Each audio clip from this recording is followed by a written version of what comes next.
Amados irmãos e ouvintes, eu faço aqui uma leitura para nós fazermos uma meditação no livro de Jó, capítulo 5, o versículo 8 ao 9, e depois o capítulo 6 do livro de Jó, do versículo 5 até o versículo 12.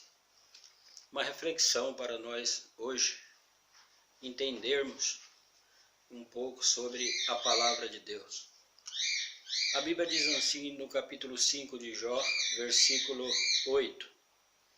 Ele exorta a Jó a que busque a Deus. Quanto a mim, eu buscaria a Deus e a ele entregaria a minha causa. Aqui Elifaz era um amigo de Jó, um homem que conhecia Deus, a palavra de Deus. E ele, nesse versículo aqui, ele exorta a Jó, dizendo que se fosse ele buscaria a Deus. E a Deus entregaria a causa que ele estivesse passando. Ele está exortando a Jó para que faça uma coisa que estava dentro do coração dele, dentro da cabeça dele. Estava olhando o sofrimento de Jó, o que Jó estava passando, e estava dizendo para que Jó fizesse o que estava dentro dele. Mas Elifaz não estava vivendo o que Jó estava vivendo. Ele estava falando de uma coisa que ele não sabia. Então Jó lá na frente se justifica e devolve a resposta para Elifaz. Porque não tem pergunta difícil, irmãos. Não tem pergunta difícil. Tem resposta difícil. Porque às vezes a pessoa que pergunta, ele mesmo não sabe responder. A não ser que ele responda para ele mesmo o que ele está perguntando. E a Bíblia, ela é ampla. Então Jó respondeu assim para Elifaz. Jó 6, capítulo 6, versículo 5. Zurrará o jumento montões junto à relva? Ou rugirá o boi junto à sua forragem? Comer-se-á sem sal o que é insípido? Ou haverá sabor na clara do ovo? Aquilo que a minha alma recusa tocar, isso é agora a minha comida repugnamente. Quem dera que se cumprisse o meu pedido, e que Deus me concedesse o que anelo, que fosse do agrado de Deus esmagar-me, que soltasse a sua mão e acabasse comigo, isto ainda seria a minha consolação. Exaltaria de contente a minha dor, que ele não poupou, porque não tenho negado as palavras do santo. Por que esperar, se já não tenho força? Por que prolongar a vida, se o meu fim é certo? Acaso a minha força é a força da pedra? Ou é de bronze a minha carne? Não, jamais haverá socorro para mim. Foram afastados de mim os meus recursos. Ao aflito deve o amigo mostrar compaixão. Então, querido, amados irmãos e ouvintes que estiver me ouvindo, Jó respondeu aqui numa altura sincera e correta. Porque o que nós vemos no dia de hoje é a pessoa olhar o outro sofrendo e dizer, tenha força. E Jó dizia para Elifaz que não vinha dele a fraqueza. Ele não tinha força. O homem tem que ser real consigo mesmo. Porque às vezes você está passando por um problema de doença. Às vezes está passando por um problema de desemprego. Às vezes está passando por um problema que o outro não está passando. Que o teu amigo, o teu irmão, aquele que gosta, aquele que prega para você, não está passando. E às vezes ele te exorta a fazer tal coisa que está num controle que não está no controle seu. Então o Jó falava para ele, faz assim, zurrará o jumento montão junto à relva, cheio de comida, cheio de verdura, cheio de pasto. Comer-se-á sem sal que é insípido, quer dizer, você come um ovo sem sal? Você às vezes vê a pessoa numa posição e diz, come um ovo sem sal. Você precisa comer o ovo sem sal, mas você come. Você não come, porque você não está passando por aquilo. Então não seria a pergunta a se fazer. Não seria a pergunta às vezes a se colocar. Aí ele dizia assim, aquilo que a minha alma recusa tocar, isso é agora a minha comida repugnamente. Jó recusava tocar no que estava passando. Jó recusava passar por aquela situação, era a circunstância da permissão de Deus, daquilo que estava acontecendo com Jó, mas Jó recusava. Ele diz assim, quem dera que se cumprisse o meu pedido e que Deus me concedesse o que anelo, que fosse do agrado de Deus esmagar-me, que soltasse a sua mão e acabasse comigo. Isto ainda seria a minha consolação, e saltaria de contente a minha dor, que ele não poupa, porque não tenho negado as palavras do santo. Jó não tinha negado as palavras de Deus. Às vezes a gente é colocado como se estivesse passando por um problema, uma dor, um desemprego, uma fome, alguma necessidade, e que existe um tempo para nós passar aquilo, como se fosse nós que estivéssemos programando aquilo. Não, a força nossa não existe. A dificuldade não existe. Você sabe que você está passando por aquilo e que a sua confiança está em Deus.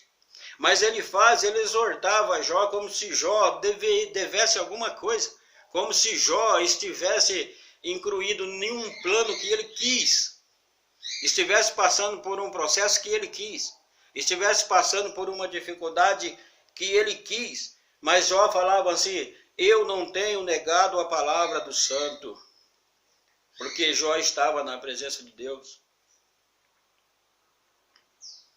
Por que esperar se já não tenho força? Por que prolongar a vida se o meu fim é certo? Então o amigo de Jó dizia assim, você tem que ter força. Você precisa ter força, você precisa fazer isso, você precisa fazer aquilo, você precisa fazer aquilo outro. Será que aquelas palavras para Jó eram um consolo? Na qual Jó estava vivendo uma coisa que ele não conhecia, porque, segundo a Bíblia, Jó estava na direção de Deus. Então nós vemos, quando a tempestade assobrou sobre os discípulos, aquela grande tempestade assobrou sobre o barco que os discípulos estavam, e Jesus estava dormindo lá no barco. Mas aquela tempestade veio porque os discípulos tinham desobedecido. Foi Jesus que mandou que os discípulos entrassem no barco. Foi Jesus que disse aos discípulos, entra no barco, né? Vamos ao mar. E Jesus foi dormir, foi descansar, normalmente. E a tempestade assoprou. Jesus estava no barco, então porventura Jesus estaria em desobediência, porventura Jesus estaria num plano de esperar, os discípulos estariam num plano de desobediência, de ter obedecido a palavra do Senhor? Não, de jeito nenhum. Nós estamos no mundo, cercado de problemas, cercado de dificuldade.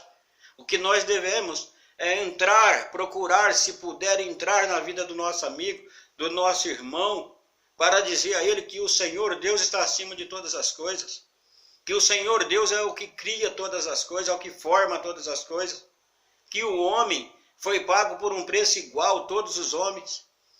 Não vemos nesse mundo hoje uma voz tão linda que está na mídia, que está no show, que está dentro de grandes templos curar, não vemos. Nós vemos o Espírito Santo de Deus curar. Nós não vemos uma palavra que tem uma pessoa que tem uma boa oratória. Nós não vemos uma pessoa que sabe discursar muito bem ali fazendo curas e milagres, não. Ali é uma carcaça. Nós vemos o Espírito Santo curar. E cura tanto na vida de um homem que usa um chinelo, que usa um paletó, às vezes até com costura, com linha de outra cor, curar, assim como também nós vemos uma pessoa bem arrumado curar, nós vemos também pessoas aonde estiver no confins dessa terra, fazendo milagres, porque é o Senhor, é o Espírito Santo que faz milagre na vida das pessoas, e não o homem é uma carcaça, o homem é pó, vestido como rei ou vestido como um plebeu, vestido como um sumo sacerdote, ou vestido como um levita, ou vestido como alguém que está lá na porta da igreja sentado, ou está lá fora, nem está entrando para a igreja, mas está caminhando pessoas à igreja. É o Espírito Santo que atua. Então Jó dizia assim, por que esperar se já não tenho força? Ele dizia, como eu recebo uma palavra, espera se eu não tenho força? Eu não tenho o que esperar, eu estou nessa situação porque existe isso em mim, estou passando por isso. Aí ele diz assim, não, jamais haverá socorro para mim. Foram afastados de mim os meus recursos.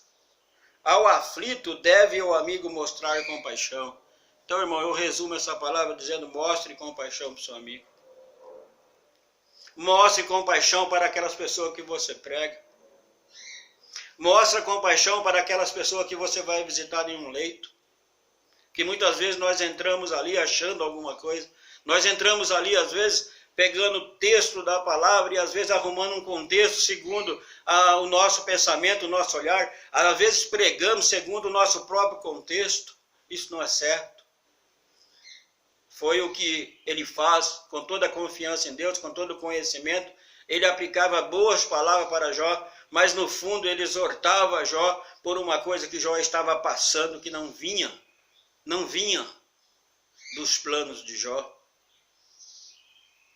Nós hoje, se procurássemos um homem que andasse em um caminho hoje semelhante ao de Jó, dificilmente nós encontraríamos. Vivemos hoje na presença de Deus pela graça de Jesus, pela misericórdia de Jesus, porque fomos lavados pelo sangue de Jesus. Mas às vezes a nossa justiça, a nossa equidade, os nossos caminhos, muitas vezes estão tudo empoeirados com as coisas desse mundo. Mas assim que podemos, nós nos humilhamos e sabemos que o que controla a nossa vida é Deus. Então, independente do que você está passando, às vezes eu mando você esperar, mas às vezes você está esperando porque não tem força em você. Às vezes eu mando você se curar pela fé, mas às vezes você está ali porque não existe força em você. Mas a fé que agrada a Deus, a fé que agrada a Deus é aquilo que está dentro de você. É aquilo que está em você. Aquilo que está em você é o que agrada a Deus.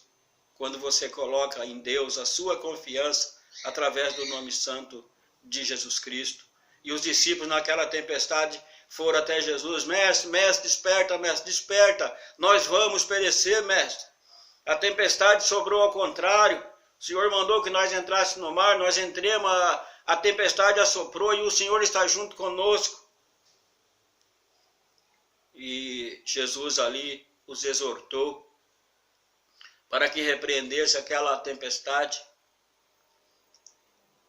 E Jesus ali repreendeu a tempestade e o mar se acalmou. Então não é a boa oratória que te cura. Não é as palavras que te exortam, às vezes, a ter uma coisa que faz tempo que você não tem. Às vezes você não tem a saúde, às vezes a tua ferramenta está parada lá e você não aguenta pegar a enxada e carpinar a sua planta, a sua couve, sua verdura. Às vezes você não aguenta dirigir o seu carro, às vezes você não aguenta dirigir seu caminhão, às vezes você não aguenta trabalhar no seu lar, limpar a sua casa. E às vezes eu digo, não, tenha força, faça isso. E Jó dizia, olha, não há força em mim. Não há força em mim, Jó falou. Eu ainda desejaria que o Todo-Poderoso me esmagasse com a sua mão, e isso ainda seria para mim um consolo. Mas Jó colocou que o Todo-Poderoso está acima de todas as coisas. Então, irmão, confie. Tenha dentro de você a capacidade. Tenha dentro de você a fé. Tenha dentro de você o ânimo. Porque o que te traz a cura, o que te traz a esperança, o que te traz a bonança, é você saber que você está passando por isso. Mas você está passando por isso com Deus no seu coração, com Jesus no seu coração, com o seu coração como o templo do Espírito Santo. É isso. É a revelação do Espírito Santo dentro de você, através da palavra, através da Bíblia, através daquilo que está registrado aqui. Como eu disse antes, ninguém come um ovo sem temperar ele, sem salgar ele, porque não existe gosto na clara do ovo. Nós temos que temperá-lo. E isso, nós, receptador da palavra de Deus, com toda a inteligência, com toda a sabedoria, nós temos que receber a palavra de Deus e dosar aquilo que vem para o nosso coração, que vem para a nossa vida, para que a resposta de Deus chegue na nossa vida. Amém, irmão? Que Deus abençoe. Amém, Jesus.